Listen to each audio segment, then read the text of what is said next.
J'avais envie depuis très longtemps d'écrire sur les musiques créoles dans leur ensemble.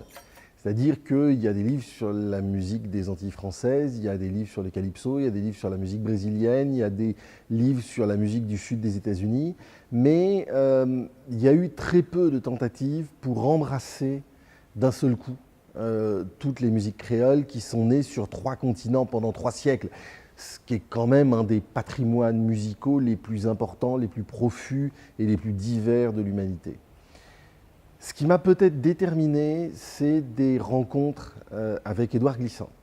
Édouard Glissant me parlant des langues créoles, des cultures créoles et de cette petite singularité que nous avons, nous, Antillais, d'en quelque sorte prophétiser un monde à venir, un monde à la fois sans frontières et sans une échelle des valeurs et une échelle des appartenances qui ressemble à celles selon lesquelles le monde a été gouverné pendant des années, pendant des siècles. Entre le blues, le reggae, le zouk, le calypso, la samba, le son cubano,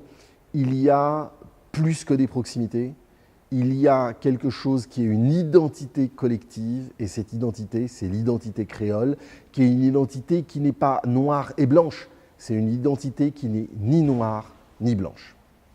Considérons le monde créole pour ce qu'il est, un monde compliqué, difficile, douloureux, opaque, imprévisible, mais aussi un monde où la créativité est dégagée de la question raciale. Ce qui est singulier avec les cultures créoles, c'est que le plus souvent, leur créativité naît des très minces interstices dans lesquels la liberté est donnée aux dominés. Et que l'on est en permanence dans un rapport de fascination du dominé pour le dominant, mais également du dominant pour le dominé. Et des identités musicales nationales, le reggae en Jamaïque, le tango en Argentine, la samba au Brésil, la biguine chez les Français des Antilles, sont à l'origine des musiques du menu peuple, des musiques qui ont été pourchassées, rejetées, refusées par l'establishment. Ce sont des musiques qui sont venues du bas vers le haut. Aujourd'hui, c'est l'identité culturelle de certains pays, c'est le drapeau de certains pays, et pourtant, ce sont des musiques qui viennent de tout en bas de la société. La démarche de ce livre, c'est essayer de comprendre en quoi une musique créole est vraiment créole, en quoi une musique créole n'est pas noire, en quoi une musique créole n'est pas blanche, en quoi une musique créole ne se limite pas à une couleur de peau, et que, au fond, c'est un hommage à toutes ces générations qui me précèdent. Je suis descendant d'esclaves, je suis européen par ailleurs,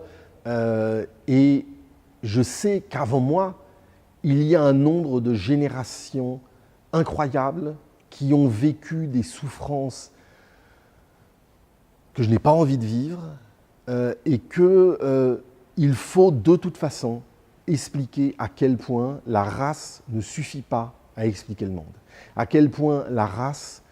n'est pas une bonne explication pour le monde, et plus spécifiquement dans les cultures créoles, qui sont aussi l'annonce du monde à venir.